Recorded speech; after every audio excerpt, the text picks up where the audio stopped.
she's gay. So I got all 3 boxes filled. But is that really diverse? That says one person. So my whole thing is always, when you really want to disrupt it, is you say, okay, I have a Latina. Okay, that's one. I have a woman. That's another. You can only be one out of the box. You can't be all 3. So that means diversity to me in thought. How would you make that a business case for your company as you're talking to your clients about diversity and building that business case for them to include that, but also have just 1 check mark versus 3 for one person? There are a couple of thoughts that I have. On one hand, I think sometimes we fail to realize diversity in its broad sense is something very different from your organization's affirmative action requirements. Affirmative action requirements are looking at checking the box about gender and ethnicity. That's one thing, and those regulations are important, and what they're designed to do is not to instill a quota system that people think it does, but what that is designed to do is to get you all to look at what the demographic proportions are of the region where your organization is located, and why that regional diversity isn't necessarily reflected within your organization's population of employees. So that's one part, and I think that that has merit. But the diversity piece, I think it's much broader than that. I look at this notion of cultural assimilation when I talk about diversity. Can I come to work and be who I am without regard for what I think the mainstream expects of me? For instance, I think of things like individuals who may or may not want to wear a particular type of garment to work. In particular, there's a case I looked at the other day where an organization had a casual day, and you could wear whatever you want, but there was a woman who was Indian and she wanted to wear a sari, and it was a big deal, and suddenly her outfit was against the rules while everybody else has on jeans and t-shirts. So you look at things like that, are people allowed to come to work and to be who they are without consequence? And what studies tell us about diversity is a couple of things.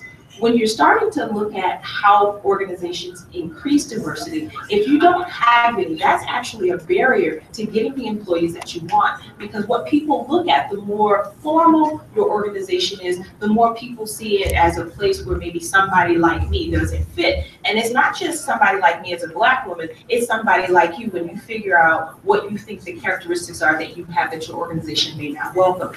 On the other hand, studies tell us, there's a wonderful book out by this guy named Scott Page. It's called The Difference. Now, we'll give it to you. You need to read it when you are fully awake.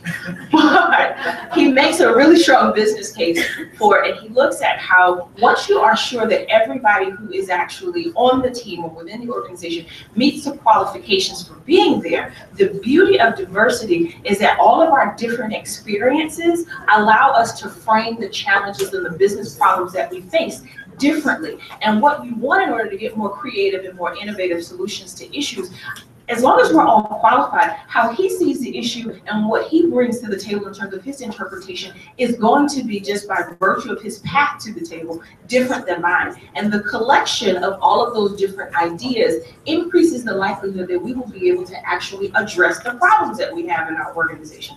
But when everybody comes from the same school, the same neighborhood, and have very similar backdrop stories, then you tend to rehash the same ideas over and over and over again. And I think that takes your edge off in terms of innovation. Absolutely. I want to just piggyback on what Melina talked about, the business case, and we've moved away from the moral case for diversity. We moved past the political correctness of diversity to it being a business imperative with the changing demographics that we're seeing, that we spoke about earlier. And I look at it kind of 3 buckets that generally the business case with diversity falls into. One is innovation. Melina talked about that. When you're willing to have those difficult conversations, when there's diversity of thought that's put into the room, people with different ethnic backgrounds, cultural backgrounds, gender backgrounds, they come to the room and they're able to critically assess an issue and come from different angles and be willing to, again, listen and learn and to understand and not have that kind of consistency of thought that comes into the room, that echo chamber that many boardrooms suffer from, and willing to have new conversations and even be willing to thoroughly think through your ideas and not have past assumptions that many times is an echo chamber or consistency of thought, things that don't make any sense today, but you continue to think it because you come from a culture or ideas that it's still the same. Then someone comes in with fresh eyes and say, why are you doing that again? And it starts to disrupt and make you start thinking about some of the things that you brought up. And I'll give a quick example. Just a quick survey in the room. What color is a yield sign? Yield sign. Yellow. No. Trick question? It's red or white. Okay, so how many people say it's yellow? How many people say it's red and white? So yield signs have been red and white since like early 80s. If you go outside today and look for a yield sign, you will not see any yellow signs. It might be hard to believe, but you will not see any yellow signs. They're actually red and white. But our mind has this consistency of thought. From when we were young, we saw them in textbooks, and we still think they're yellow, but every day we're driving. Don't even know what color the yield signs are. So my point is, you need that diversity of thought. You need someone to disrupt some of the times, some of the thoughts that we've had, and that those things that we just automatically create around us. So that's important. So innovation is critical. Branding sometimes just looks bad. It just looks bad to not have diversity. So you have to look at that when people see themselves in the ads, when people see themselves in the boardroom, when they see themselves working for a company, that cultural affiliation, that connection, that you care about us as well is very important. So you cannot, the number is very, you can't see it. 20 minutes. 20, okay. I said late back, so I have 20 minutes. So branding is critical. And then there's risk mitigation. What does it cost you to have blind spots? To be Pepsi and not have that person in the room says, don't you dare do that. You know, where there's a soap company that said, white is pure, and did this advertisement, or just recently Shea Moisture, you know, doing a commercial and leaving out their core audience of Black women who, you know, and did an ad that just frustrated them, you know, and really saying, but if there's someone diverse in that room, they would say, don't do that. It's blind spots, or sometimes just, you know, not listening and say, oh, you know, we're gonna, you know, we know what's best, because you're not part. Many times you're not part of that community. You're not part of those conversations. You're not part of what's shaping the thoughts that are coming out of these different communities. So unless you're part of that community, or you have people that are part of that community who are in the room saying, you know, this is a trend, this is something trending right now that you don't want to mess with that. You don't want to say that, or you don't want to do that. So it's very important as we, you know, as we democratize media and the opportunity for everyone to have a voice, and for that voice to have momentum through tweets and through Facebook, and now effectively, you know, cause you to your stock to drop, for your company to have bad PR. You have to be very careful about not having diversity and what those blind spots can cost you as a company. So there's a strong business case. In fact, McKinsey just did a study that organizations that are in the top quartile of diversity produce economically 35% better than those who are in the bottom quartile of diversity. So these are studies that have been done that quantify the value of diversity, and that's why many organizations you see them talking about it, not because it's a moral, you know, responsibility, but because it's a business imperative moving forward.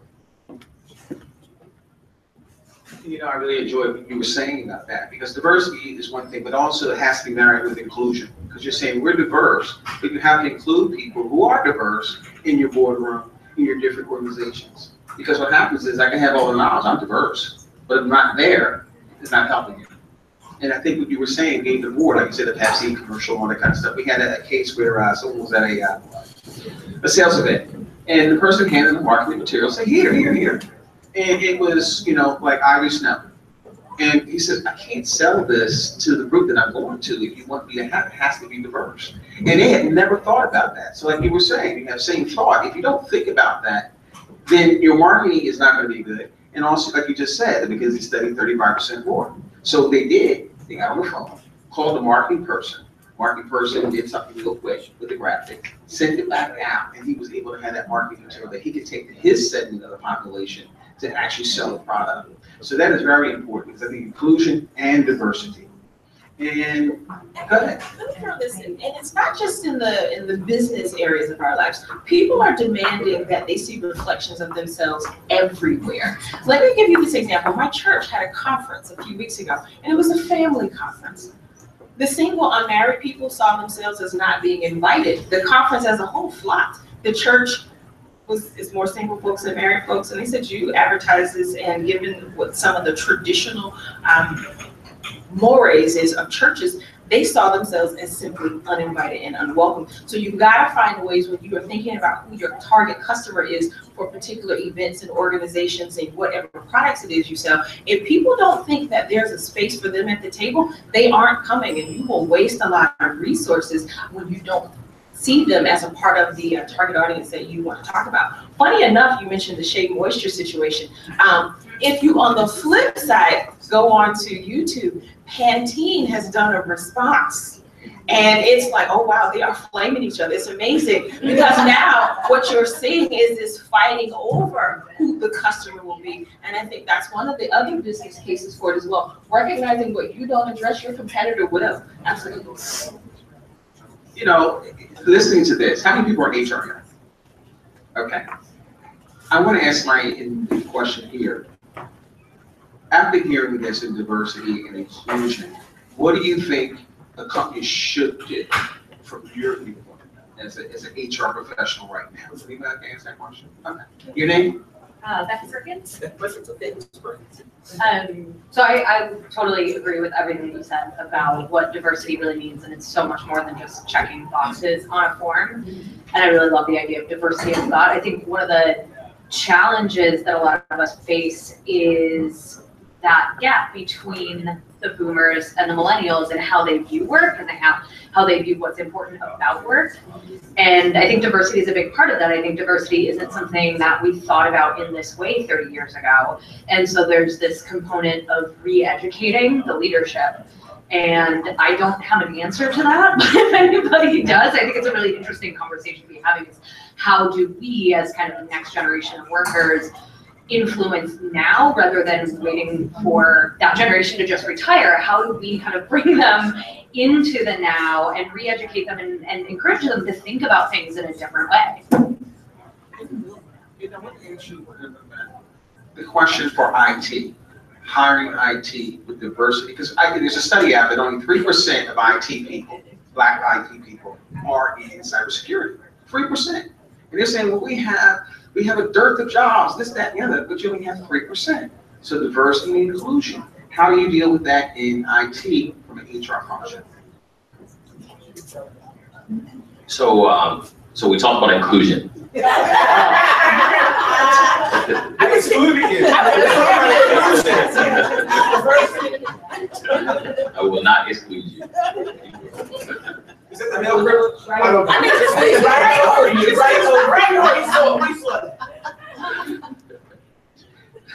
I'm not touching that. Do you want to go? I'm going to talk about affinity bias. So I'm not touching the affinity bias. What was I talking about? Okay. So again, you talked about inclusion, making sure that the environment actually retains talent, because you can actually do pretty well recruiting talent, but the hole in the bucket is just as big as the pipeline coming in. You're never going to move the needle. So making sure that you're not just recruiting talent, but how do you keep the talent there? So making sure the environment is right. Now I lost the question too. What was the question? The question was at IT, at 3%. All right. And how do you include that in IT hiring to have diversity and inclusion? Right. Yeah. So I think and to what my name's going to talk about around affinity groups, things of that sort, to make sure that you're retaining, making sure that and really understanding human needs. We all have these different human needs, and it's not enough anymore just to kind of fill that bucket around security. Hey, we'll give you a check, and you stay here for 30 or 40 years. I've had the fortune to come from an industry and industries that require tapping into that intrinsic motivation within people, more than just the money, but what's the intrinsic motivation? What are we all have these feelings that we want, and we fulfill those feelings differently based on our culture, based on our background, We want to feel valued. We want to feel significant.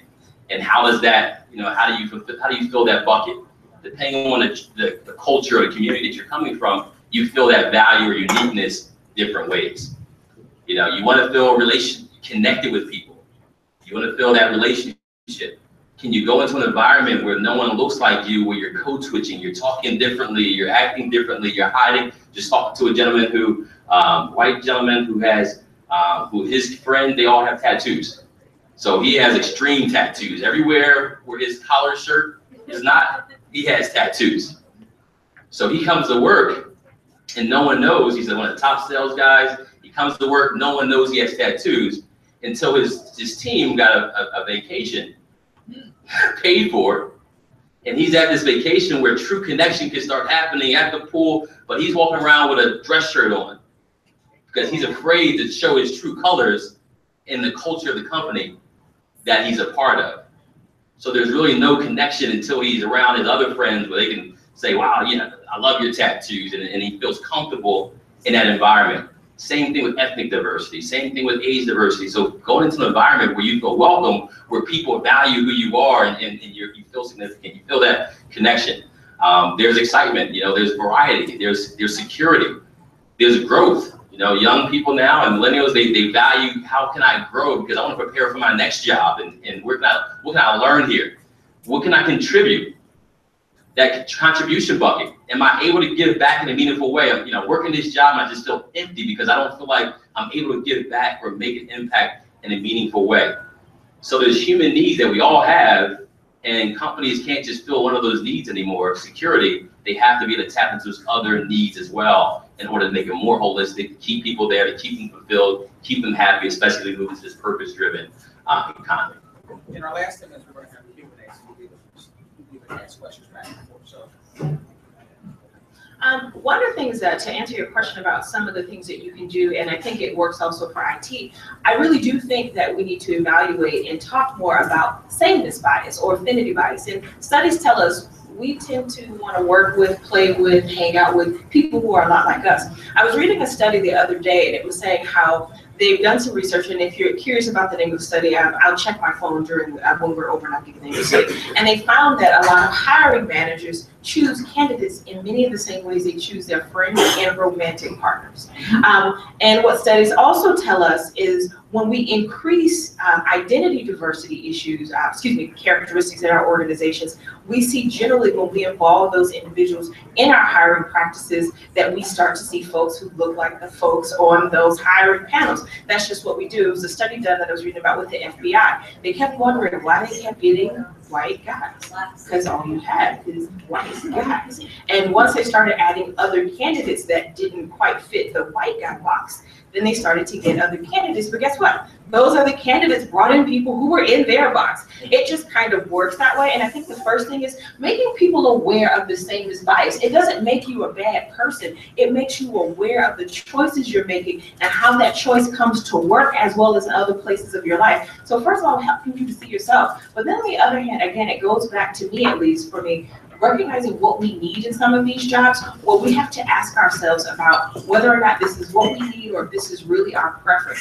One of my big pet peeves when we start to talk about how we keep people in organizations is that we often talk about fit. Well, the person had skills and they could do this, but I thought this person or this person was a better fit for the team. And I think that sameness bias is where we have that issue, and that's where the code switching comes in. The person may not feel safe enough to be who they are, and I think not allowing the issue to be a checkbox issue. I think you've got to have leaders within your organizations who really see the value of diversity beyond we've got to make sure nobody can sue us. So seriously, because if it's just about litigation and managing liability, it's useless, and people recognize that your commitment to diversity is hollow. Nobody really believes in that. But finding ways to incorporate the principles in your actual culture in terms of how you treat people. Can I come to work and have a difference in perspective and not be criticized, not be treated in a particular way? It's not just about the work, but really, can I come to work on a bad hair day and not worry about how I'm going to be treated? Can I wear my real hair in a job interview and not have somebody ask if that means that I'm radical and if I dislike white people? I mean, just thinking about what it actually means when you start to talk about these spaces. Do you allow me to come to work as I can look different as long as I behave like everybody else? You still don't have diversity. And so I think making people aware of the issues. And then here's my other point too. We have turnover, yes, we know that. We're really studying not only who is leaving, but having the courage to really dig deep. I have a girlfriend who left one major company in this area to go to another, and she lied to her team about why she left. Because what she didn't feel safe being honest about the fact that she was made certain promises when she was recruited. And then once she got into the organization, she felt like the biggest bait and switch was pulled, and she felt like that was happening over and over and over again with female minority candidates, whether they were Black or any other ethnicity. And recognizing where those holes are, because those diversity candidates realize that you want your brochure to look different, but once you get me here, how am I going to be treated? Recognizing that people are looking at those things and what they're doing, they're talking to their friends. Remember, we hang out with people who are like us. Girl, don't go work there, because once you get there, it's not what they promised you in the recruitment process. So recognizing that it's a circular issue and that your brand is more than what you sell to your external customers. Thank you very much. I appreciate it, both of you. Now, this is the time for Q&A. I know you had your hand up earlier. I don't know if you want to ask a question. So what I want to do is I want to be sure, because I know we have certain times. And basically, if anybody have questions, if you had a question, I think more or less I had a statement. My name is Pastor Barbara Woods. I'm Kaisha's mother. I also, thank you. I also am a pastor of Life Changing Word, as you were saying. And I'm listening. I was sitting back there when you first started, so I didn't hear from the beginning, but I did hear you say baby boomers. And most of us that's in business, and I've been in my business for almost 20 years. I have a daycare as well. And I have helped other people open up their daycares, and I'm not intimidated, even around me. And we do have diversity there. We have Hispanic, we don't, but I think the older people like me have a closed mind and fearful of this technology, even in the hiring, because you don't know who you're hiring. I have this, that's just me. I'll put it this way, okay, the baby boomer type. It's me. I like the personal. I want to see who I'm hiring. It might look good on paper, but I want this personality, because I have teachers. I have one teacher that's been working with me since 1998, and she's only missed 2 days throughout these whole years. But I can't even fire her. A couple times I wanted to fire her, and we had this out, but of her loyalty, how could I? Okay, so I like this intimate with who I'm hiring. I don't care about your color, but the only thing I want to know is your personality. Are you going to make my business or destroy it? You know what, and that's one of the good questions, because basically we're talking about that. It is a difference when you deal with hiring today. Hiring and Googleization, you Google people, Facebook, Instagram, so you're seeing people, and then also like you were saying earlier on, a guy comes in with tattoos. Well, a lot of people, clients now, or HR people looking at your Instagram, so they're going to see what you look like. And that could be a point of, we're just not going to pull them in. And that, we're talking about that. I want to if I can get one more question. Okay, and then I'll come right back to you. Hello. So I work in HR, and I work for a company where when you talk about diversity can mean a lot of things. I think what our company does well are diversity in a sense of things that you can't tell just by looking at a person. So educational background, age to some degree. But we're struggling right now, being a small organization. We're under 40 people, in attracting more diverse candidates, knowing that visually we might not look as diverse as we want to be in the future, and it's something that we're actively trying to get better at. And so I'm curious, because most tools that we've been looking into in terms of hiring, updating our career page to show the types of people that work in the organization in a way when you're not there yet but trying to get better can actually backfire. So I'm curious how and when in the interview process you bring that up without without sounding like non-genuine, because for me a fear is to say like, oh well, we have diversity in these other ways, and that just seems kind of like a cop out, and it's a really tight line to walk. Who will answer that question? A couple of thoughts that I have, and that's a loaded question. Sorry. A couple of things that I would think about, rather than to tiptoe around the issue. If somebody asks a question, I say address it, but focus on the parts of your culture that really are inclusive. When you talk about not just how people look externally, but ultimately if you have an environment that allows people to fully be who they are, talk about how your organization has its policies and procedures that are in place that create a particular environment where people are free to operate, yes, have blue hair, to operate within the confines of your organization, and focus on that. And then on the other hand, I would say as the person comes into the organization, be thoughtful about your onboarding process, and recognize that you might from time to time want to check in to talk about things like safety within the organization. Do they feel as though the culture stymies them in some ways, and to create a safe space for that person to talk about it as you're building your organization out, because again, it's the fear of bringing up something that is in stark contrast to the culture, what everybody seems to be going along with, that will encourage the person to actually exit your organization prematurely or before you'd like them to. So check in a bit, particularly early on, until you feel reasonably assured that that person believes that your culture is actually as inclusive as you say it is. Absolutely, I agree. And I would also add that it's okay to have that conversation too. I mean, there's this elephant in the room, if you will, that offensively talking about that and what you aspire to, where you aspire to be, but also not assuming that that person will fill the diversity role, if you will, that their experiences relate to everyone who is diverse. So some people don't embrace that role in their company as being the Black employee or the Hispanic employee. So it is important to have that conversation to understand how they feel. Is it something that they would like to champion as well as the organization before assuming that and sending them to all the events or things that you want to have a diverse space at. So so again, once you've kind of built that rapport, talking with them, saying, obviously the elephant in the room is that we don't have much ethnic diversity. And not to talk about, sometimes we do talk about all the other diversity of thought, invisible or acquired diversities, and not really address the ethnic diversity. So again, it can seem as though you're not facing that. Many times people want to say, well, I'm colorblind.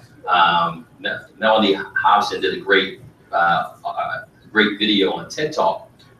She said, don't be colorblind, be color brave. And be willing to have that conversation, not to strip anyone of their identity. Look at that, how do you asset frame the fact of diversity?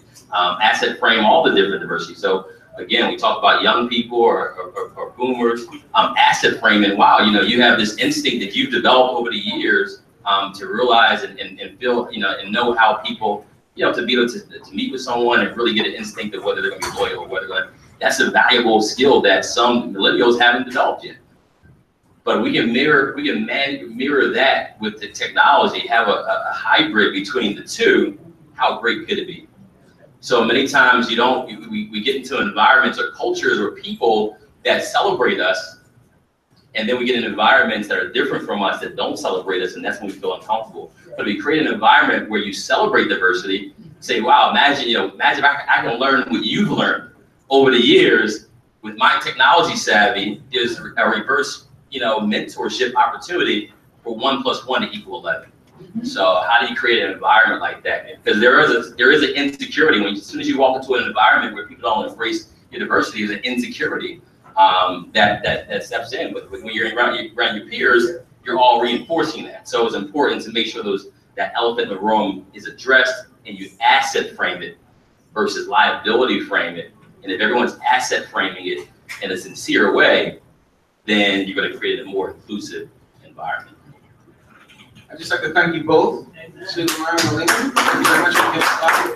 Excellent learning with diversity and inclusion and disruption in the IT world and HR. What we're going to do right now is we're going to have a one-on-one fireside chat. That's what we call it. We can ask one-on-one to Susan or Melina. different questions and everything. And also, we can do is before we have our different event, allow you to have something to eat as we're talking. So I like to thank you for attending. I hope you've learned a lot. I hope you've given me something to think about, because I know some of the things that gave me some things to think about, as I'm going through that process, and what some things you did back to your confidence. So thank you very much. Before you guys get up and go anywhere, so we definitely want to do the fireside chat with them for you guys to get any questions answered. Remember, this is get it while you can, right? So, but I want it to still be a comfortable environment. I want you guys to get your food, and please feel free to stay for the next one, because we have a two-part to our shared economy. We have people that are part of the shared economy, like the WeWork and like Uber and Airbnb, but we also have a financial piece to it, where we have an economist that is the president of the Federal Reserve. We also have stock. So we're going to learn how it is actually affecting our economy as well. So please stay and be free, but be free. Get your food. I didn't get this food here for y'all for nothing, so eat. And yes, and we have the Director of Commerce here, Harold Epps. Thank you for coming, Harold. He spoke at the last Acceleration Summit, and hopefully he'll be with us with Global Entrepreneur Week again. He snuck it in on us. So this is a treat. I really feel really honored that he's here. So I just wanted to acknowledge him for being here. So you never get up and close and personal with a thought leader like that either. So please take advantage of being with these thought leaders and get your questions answered. Have a great day.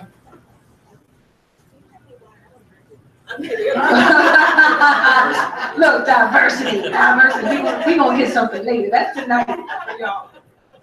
If you want to finish with the Q&A fireside chat. I don't know if you guys know, but these great thought leaders are also motivational speakers. So that's why it's driving home, because it was hard for him to sit here, because he likes to stand up. But please, I want everybody to feel free. This is what this part is about. Really get into who you are, get into what you want, and then you never know. These people might work with you, partner with you. So this is what this opportunity is for. So what are some of the questions you want to ask? We're going to, so you can get up and get something to eat while food is fresh, as you saw just brought in here. You can get something to eat while we're talking about that. And then we can hear what they're asking. So does somebody else have any questions or comments that you want to get from this conversation that we had? Okay.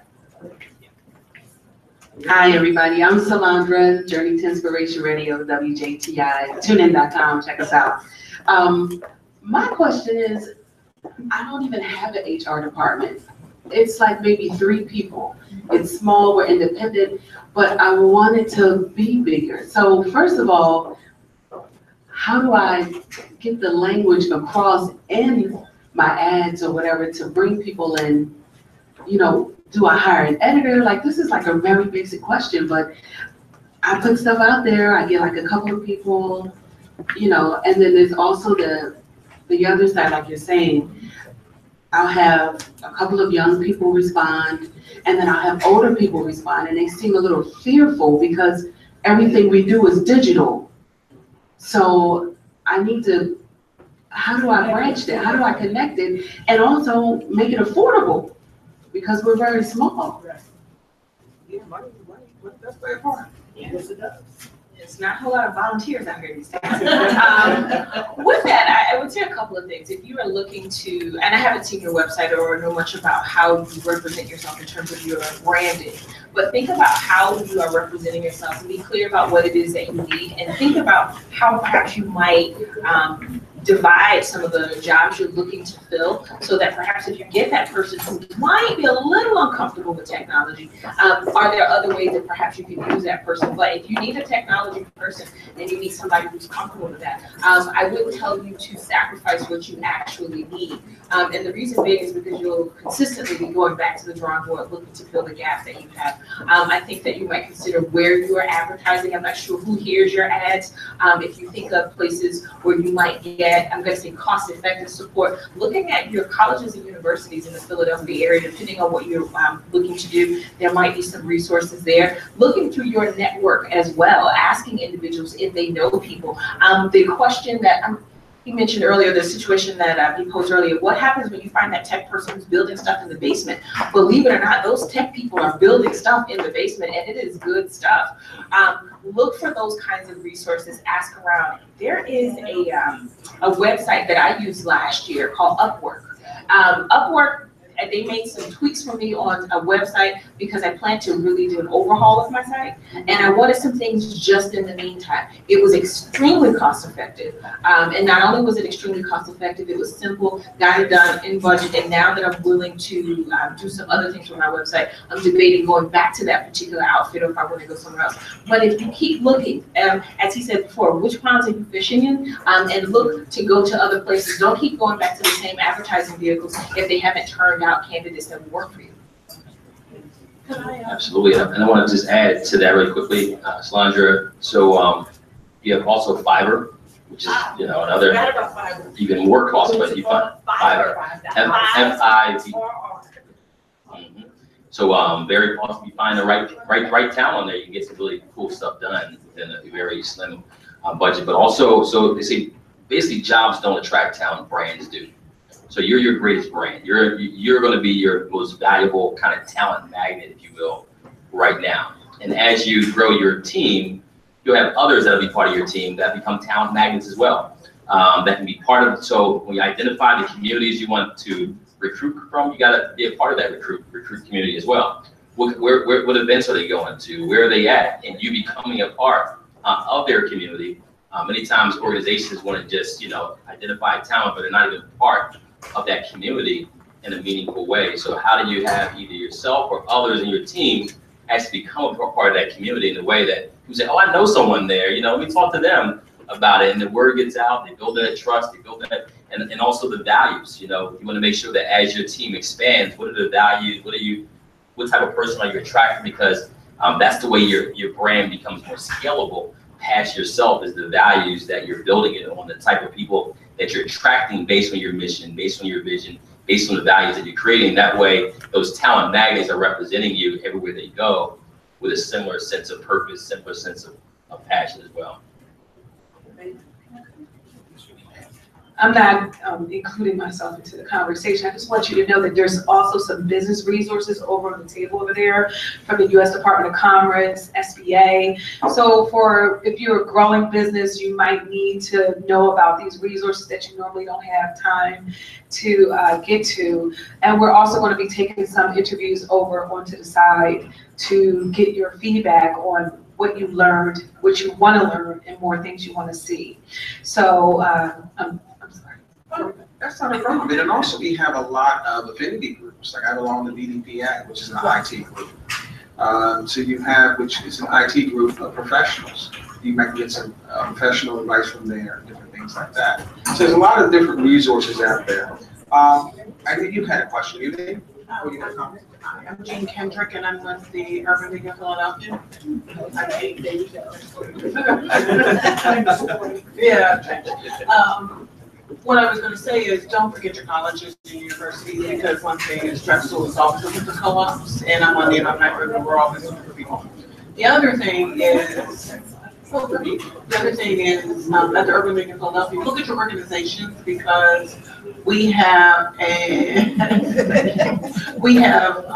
IT professional group that I have a person that's just got certified, looking for a position, and I will pay you for 6 weeks to take the person.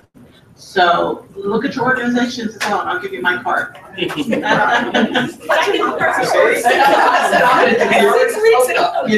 really never know when you come to places like this, what information can be passed on back and forth, whether it's knowledge, whether it's networking. Because really, Suleiman he's really a humble man. He really, with the UPA, I've been to his events with networking. We have hundreds of people that come from different sectors, and they network together and learn and all that kind of stuff. And he's been great with that. And he's been doing it for a number of years now, so I really appreciate that. Okay, did anybody else have any? And you want to say something? Did you want to? I just want to say, I believe a lot of things are because people are not old like me. I'm still referring to, and I never finished that. I think it's fear from the technology. that we don't grasp. We feel insecure about it. You know, I had a phone that I'm trying to still learn. You understand? And we were taught short pencils better than a long memory. So, that technology is, I'm not insecure about it, but I know I'm not good at it. So by hiring someone, and I was very caught by that, make sure you integrate with someone with that technology. I have older people. I have a small organization too, like you. But the older ones I have, and I have the younger ones. And I do ask my younger ones to show me how, and I have the resources there for us to learn, to open. And the other thing I learned from you was that I have diversity of ethnics, but I've never put them on my advertisement. Okay, and I do have white, black, Hispanic, So I'm grateful for what you shared with us today, and it gives me an opening to, and I have the audacity to help other people open up their daycares, and some of them have 2 or 3 in their daycare. Mine is very small, but I never expand myself, but I always expand other people. But you know what? It's a great thing that you said that about daycare. I have a friend that actually owns an IT company that actually deals with daycare in New York City. And what happens is he built this portal for them to enter all their information, how many kids are there, how much milk, were they there today, absence, attendance, and everything. And so what happens is cut the cost for the daycare. And so what happens is you're able to cut that cost by using IT, hiring someone who has the correct skills that will save you money. So that's a business case right there. And sometimes we have to look at, not only having the IT skills, but also the business sense to put it where it is, whereas the business will make money through the IT process. So he does that. You don't have to worry about all the overhead. You just plop it in. You don't have all the paperwork. It goes directly into the state. And at that point, you don't have to work, because that's all the paperwork that people have to do. So those are the ones that you're saying daycare, but also marrying those two. And that's why it's good to hire. We don't really realize sometimes a small business is having an IT person on staff. But but then also you do have to pay a little. But we get it. But it's well worth it, the money you save on the back end. Did anybody else? Right. Did anybody have any comments again, sir?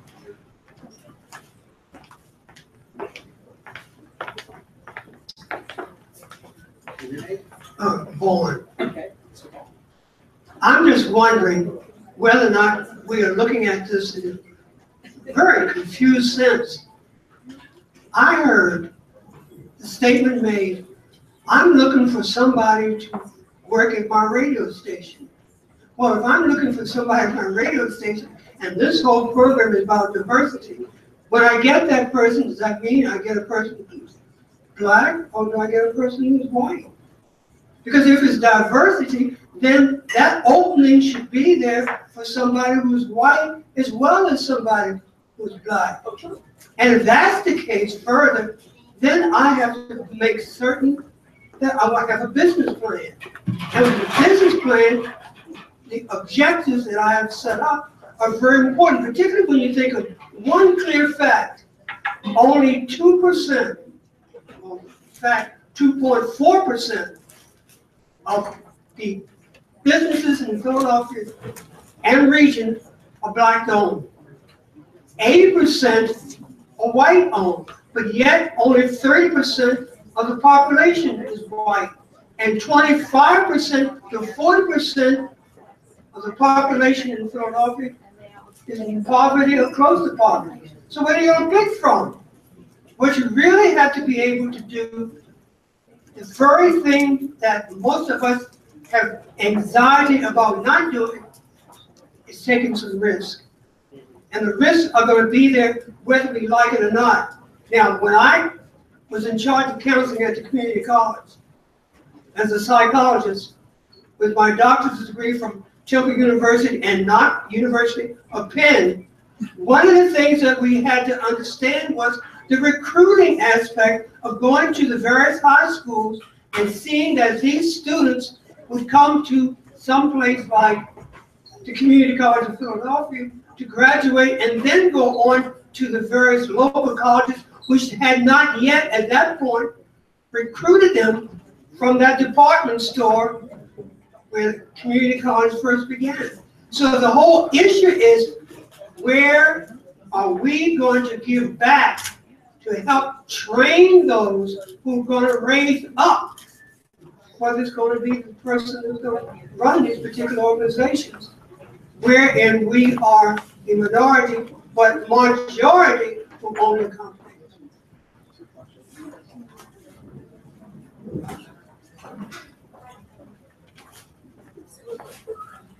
Yeah, and to your point, diversity goes both ways, especially when you look at it from a business standpoint, the opportunities that it presents through diversity.